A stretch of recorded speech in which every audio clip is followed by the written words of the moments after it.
Good afternoon. As I said in my State of the Union address, I'm going to always be honest with the American people.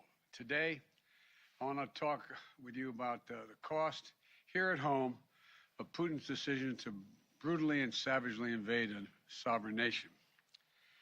The fact is, he's causing thousands of deaths and untold destruction. Working with our NATO allies and our European partners and beyond that, we're responding. We're aiding the Ukrainian people, both economically and militarily, while leaving the most punishing economic sanctions against Russia ever used against another nation in place and increasing them. Thus far, these actions are crippling Russia's economy, isolating Putin from the world, and helping Ukrainians fight for their country and ease their suffering. But as I've said from the start, Putin's war is imposing a cost on America and our allies and democracies around the world. Today, I want to talk about one aspect of Putin's war that affects and has real effects on American people. Putin's price hike that Americans and our allies are feeling at the pump. I know how much it hurts. As you've heard me say before, I grew up in a family like many of you where the price of a gallon of gasoline went up. It was discussion at the kitchen table. Our family budgets, your family budgets, to fill a tank, none of it should hinge on whether a dictator declares war.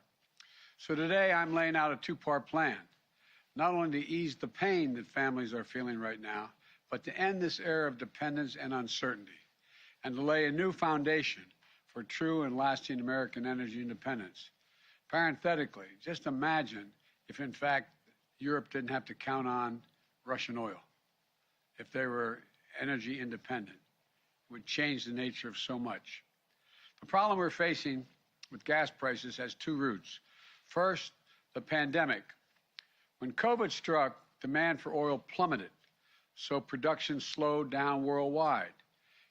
Because of the strength and the speed of our recovery, demand for oil shot back up much faster than the supply. That's why the cost of gas began to rise last year. The second route is Vladimir Putin. The start of this year, gas was about $3.30 a gallon.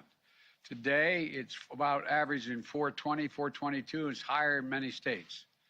Nearly $1 more in less than 3 months. And the reason for that is because of Putin's war. And now many people are no longer buying Russian oil around the world. I banned the Russian import of oil here in America. Republicans and Democrats in Congress called for it and supported it. It was the right thing to do. But I said at the time, it's going to come with a cost. As Russian oil comes off the global market, supply of oil drops and prices are rising. Now Putin's price hike is hitting Americans at the pump, which brings me to the first part of my plan. To immediately increase the supply of oil, our prices are rising because of Putin's action. There isn't enough supply. And the bottom line is, if we want lower gas prices, we need to have more oil supply right now. For U.S. oil companies that are recording their largest profits in years, they have a choice. One, they can put those profits to productive use by producing more oils, restarting idle wells, or producing on the sites they already are leasing, giving the American people a break by passing some of the savings on to their customers and lowering the price at the pump. Or they can, as some of them are doing, exploit the situation, sit back, ship those profits to the investors, and while American families struggle to make ends meet. Look, this is a moment of consequence and peril for the world, and pain at the pump for American families. It's also a moment of patriotism. I want to acknowledge those companies that have already announced they're increasing immediate production. They're investing money to produce more oil, and also clean technology we need to reduce our dependence on oil in the future. They have everything they need, nothing standing in their way. And they've indicated they will be producing an extra 1 million barrels of oil per day, probably starting as early as this fall. That's progress. But some companies have been pretty blunt. They don't want to increase supply because Putin's price hike means higher profits. One CEO even acknowledged that they don't care if the price of a barrel of oil goes to $200 a barrel. They're not going to step up the production. I say enough. Enough of lavishing excessive profits on investors and payouts and buybacks when the American people are watching. The world is watching. U.S. oil companies made nearly $80 billion in profit last year, and this year those profits are expected to continue to soar. This is the time, not the time to sit on record profits. It's time to step up for the good of your country, the good of the world, to invest in immediate production that we need to respond to Vladimir Putin, to provide some relief for your customers, not investors and executives. Look, I'm a capitalist. I have no problem with corporations turning a good profit. But companies have an obligation that goes beyond just their shareholders, to their customers, their communities, and their country. No American company should take advantage of a pandemic or of Vladimir Putin's actions to enrich themselves at the expense of American families. Investing those profits in production and innovation. That's what they should do. Invest in your customers. And it isn't just like, it's not a patriotic thing. It is good for your business as well. Right now, oil and gas industry is sitting on nearly 9,000 unused but approved permits for production on federal lands, or more than 1 million unused acres they have a right to pump on. Families can't afford that companies sit on their hands. So, to help execute this first part of my plan, I'm calling for a use it or lose it policy. Congress should make companies pay fees on wells on federal leases they haven't used in years, and acres of public land they're hoarding without production. Companies that are already producing from these wells won't be affected, but those sitting on unused leases and idle wells will either have to start producing or pay the price for their inaction. Look, the action I'm calling for will make a real difference over time. But the truth is, it takes months, not days, for companies to increase production. That's why the next part of my plan is so important. Today, I'm authorizing the release of 1 million barrels per day for the next 6 months, over 180 million barrels from the Strategic Petroleum Reserve. This is a wartime bridge to increase oil supply until production ramps up later this year. And it is by far the largest release of our national reserve in our history. It will provide a historic amount of supply for a historic amount of time, a 6-month bridge to the fall. And we'll use the revenue from selling the oil now to restock the Strategic Petroleum Reserve when prices are lower. So, we'll be ready. We'll be ready for future emergencies. Folks, I've coordinated this release with allies and partners around the world. Already, we have commitments from other countries to release tens of millions of additional barrels into the market. Together, our combined efforts will supply well over 1 million barrels a day. Nations coming together to deny Putin the ability to weaponize his energy resources against American families and families and democracies around the world. Now, for the first part of my plan is about meeting an immediate crisis. The second part is about declaring real American energy independence in the long term so that we never have to deal with this problem again. Ultimately, we and the whole world need to reduce our dependence on fossil fuels altogether. We need to choose long-term security over energy and climate vulnerability. We need to double down on our commitment to clean energy and tackling the climate crisis with our partners and allies around the world. And we can do that by passing my plan that's literally before the Senate right now, the United States Congress right now. It's been there for well over a month, to speed the transition to a clean energy future that's made in America with American products and American values. We need to embrace all the tools and technologies that can help us free us from our dependence on fossil fuels, move us toward a more homegrown clean energy. Technologies made by American companies and American workers, so we can bolster domestic supply chains here at home and export those technologies around the world to reduce greenhouse gases. That's why today I'm issuing a directive to strengthen our clean energy economy.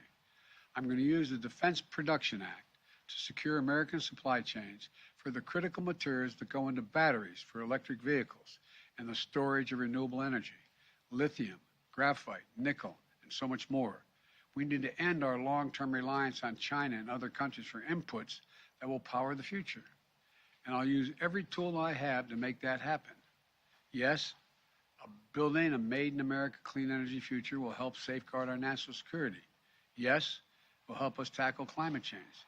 Yes, it's going to help us ensure that Americans create millions of good-paying jobs for generations to come. But the most important thing my plan will do right away is save your family money. And here's what I mean. Under my plan, which is before the Congress now, we can take advantage of the next generation of electric vehicles that a typical driver will save about $80 a month from not having to pay gas at the pump. If your home is powered by safer, cheaper, cleaner electricity like solar or heat pumps, you can save about $500 a month on average. Don't take my word for it. The CEOs of 11 of America's largest utility companies came to see me at the White House several weeks ago. They told me if we pass my plans before the Congress now, typical families will see savings show up in their utility bills immediately. Costs will come down even more as we innovate and develop cutting-edge energy storage technologies, clean hydrogen technology, advanced nuclear technology, carbon capture and sequestration technologies. And by the way, this week's the benefit I included in the bipartisan infrastructure law to help families weatherize their homes are being delivered. My administration is making $3.2 billion available from this legislation to provide up to $6,500 direct payment for working class families to be able to weatherize their homes, to save them money, to keep them warm in the winter and cool in the summer. It's a direct grant. This program has been around for a while, and in the past, it's delivered to families, average families, another $327 in savings when they weatherize. But now we have the ability to reach 10 times as many families because of the legislation that we already passed in the legislation. In addition to that, we're also setting new standards to boost fuel economies for new vehicles sold in America. Within 5 years, we're going to travel 10 miles more on every single gallon we have because the average fuel economy of 49 miles of the gallon is going to be required. That means hundreds of dollars in savings for families at the pump. We're also setting similar standards for appliances, from your air conditioner to your microwave, your refrigerator, washers, dryers. It's just one of 100 actions we're taking to save the average family $100 per year in utility bills. Look, the bottom line is this. Between ramping up production in the short term and driving down demand in the long term, we can free ourselves from our dependence on imported oil from across the world. Look, I know gas prices are painful. I get it. My plan is going to help ease that pain today and safeguard against tomorrow. I'm open to ideas to strengthen the plan, but I will not be put off and put it on hold. It's time to deliver true long-term energy independence in America once and for all, and I'm going to continue to use every tool at my disposal to protect you from Putin's price hike. It's not time for politics. Americans can't afford that right now. So let's meet this moment together. Remember, we're the only nation that has turned every crisis we ever faced into an opportunity. We have a crisis, the price at the pump. So let's show some true strength in this nation, show our unity, our resolve, our innovative spirit in America, and come out of this long-term much better off. If we stand up to the bullies of the world, the autocrats and dictators, we stand up for those who are ready to unite with us, United States of America. So may God bless you and may God protect our troops. Thank you. Mr. President, how badly is Vladimir Putin being misinformed by his advisors? That's an open question. There's a lot of speculation, but he seems to be, I'm not saying this with a certainty, he seems to be self-isolating, and there's some indication that he has fired or put under house arrest some of his advisors. But I don't want to put too much stock in that at this time because we don't have that much hard evidence. Mr. President, how much in monetary terms do you estimate today's announcement will reduce gas prices, and when can Americans expect to see these changes? That's a really important question, and there's no firm answer to it. But prices already came down when it was announced ahead of time that Biden was going to release so much and so much energy from so many barrels of oil from the Spro. They're already come down. My guess is we'll see it come down, continue to come down. But how far down, I don't think anyone can tell. And there's going to be a slight delay, because if you go out there and you're a gas station and you purchased X amount of gas at a certain price, you're not going to lower the price of the pump until you're able to get back what you invested. And that, I'm talking matter of, I think, days and weeks. But it's hard to tell. And the other thing is, but it will come down. And it could come down fairly significantly. It could come down the better part of, anything from 10 cents to 35 cents a gallon. It's unknown at this point. I'm also waiting to see whether or not our allies, exactly how many barrels they release from their supplies now. My guess is it could be as high, somewhere between 30 million to 50 million barrels. And the higher the number, the more likely the prices to come down. Thank you all very much. I appreciate it. Thank you. Mr. President, have you seen any signs? Mr. President, have you seen any signs that Putin is pulling back his forces? Okay, guys, we need to move quickly. Let's go.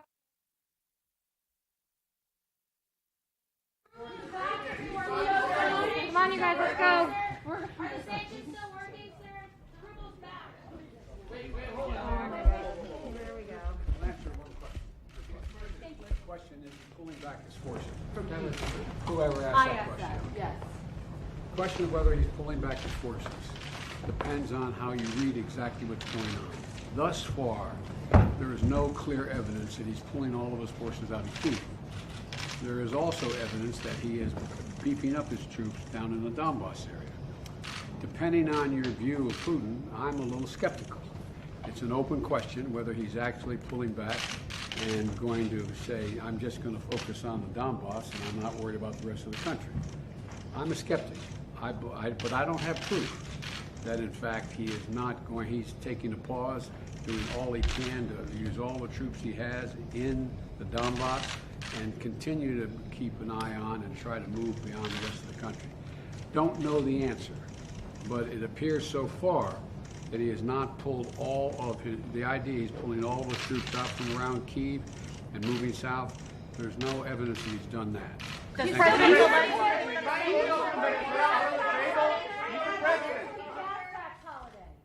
Do you think the sanctions are still working? The ruble's back at pre-war levels. Okay, guys, let's go. We have to move quickly. Let's go, guys. No, we shouldn't.